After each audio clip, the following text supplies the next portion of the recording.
Matt Gaetz, America's least favorite child sex trafficker, the man people love to hate, the forehead with a body attached to it, was supposed to ride off into the sunset, take a job with a fringe right-wing media outlet so he can keep spewing MAGA nonsense, and never really be heard from again.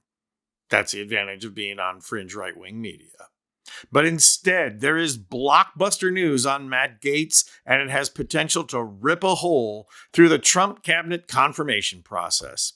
I'm going to play CNN breaking news on Gaetz, but first, I want you to recall all the people that Matt Gaetz messed around with, because Matt is now an official FAFO politician.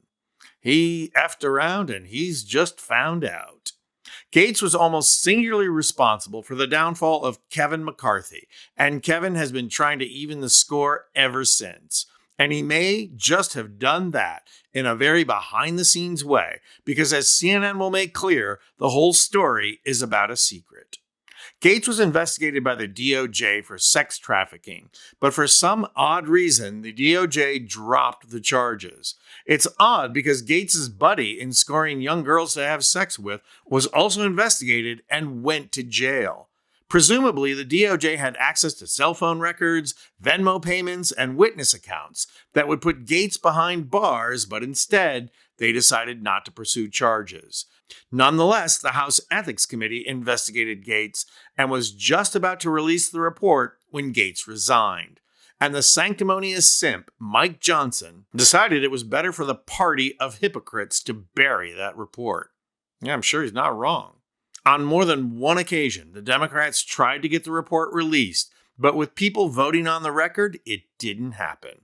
But now, according to CNN, a dramatic turn of events. Watch. CNN has confirmed that a House panel took a secret vote to release the ethics report on former Congressman Matt Gaetz. You'll remember that investigation looked into allegations of sexual misconduct, drug use, and possible bribes.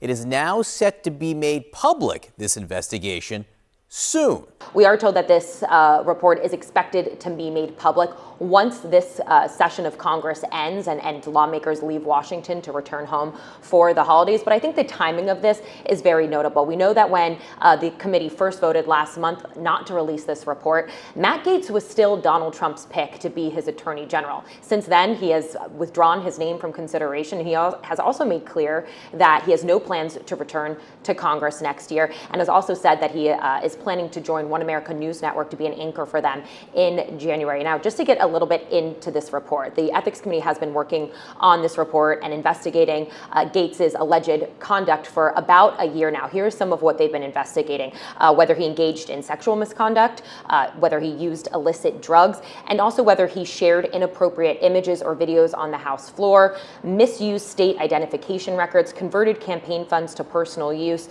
accepted a bribe, had improper gratuity or impermissible gifts. And that is according to an announcement from the panel while they were investigating this. So again, this is a reversal for them.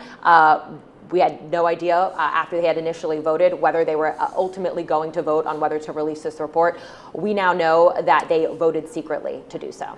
So Manu, it's rare, it's not unheard of, but it's rare for a report on a lawmaker by the Ethics Committee to come out after the lawmaker's no longer in the House. Even more rare to do it over the objections of the Speaker of the House. Mike Johnson didn't want this. So what happened here?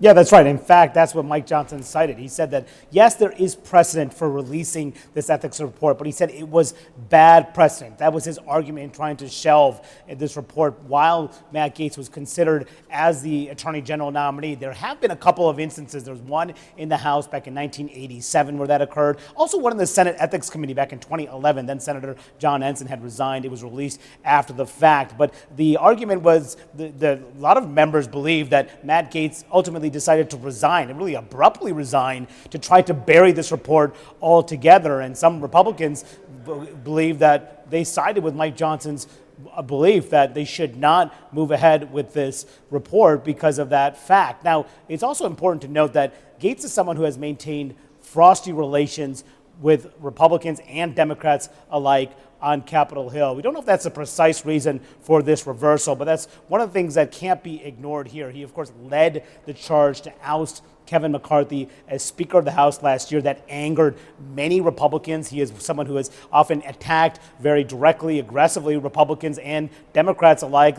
His relationships are one reason why he didn't appear. He had the votes to get confirmed as Attorney General amid all these allegations, that questions about whether they would come out drip by drip or the entire report. But now we can potentially see this whole report as soon as this week. The House is voting this today. We don't know the exact final day of the session, but the sources are telling us that they expect it to be released after the final votes of this year. So the key element here is the Ethics Committee voting by secret ballot. Without fear of recrimination, Republican members voted to go against Speaker Sanctimonious and try to destroy Gaetz.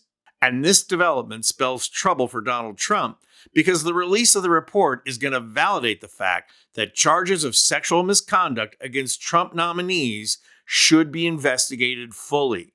That Trump has indeed nominated unqualified people who are guilty of things in their past. So right now, Pete Hegseth and his rape accusation is going to take center stage and will increase the pressure for it to be fully investigated. RFK Jr. and his drug use and sexual misconduct accusations should be fully investigated, not to mention the crazy stuff he has to say about vaccines. Matt Gaetz is the cornerstone to the foundation that Trump is doing more than being wacky. He's trying to destroy our democracy by appointing unqualified people who belong in jail, not the cabinet. And speaking of going to jail, rumor has it that a room on Rikers is just waiting for Trump. So I wouldn't be messing around with Judge Merchan if I were you, Donnie boy. I'm Anthony Vincent Gallo for Occupy Democrats.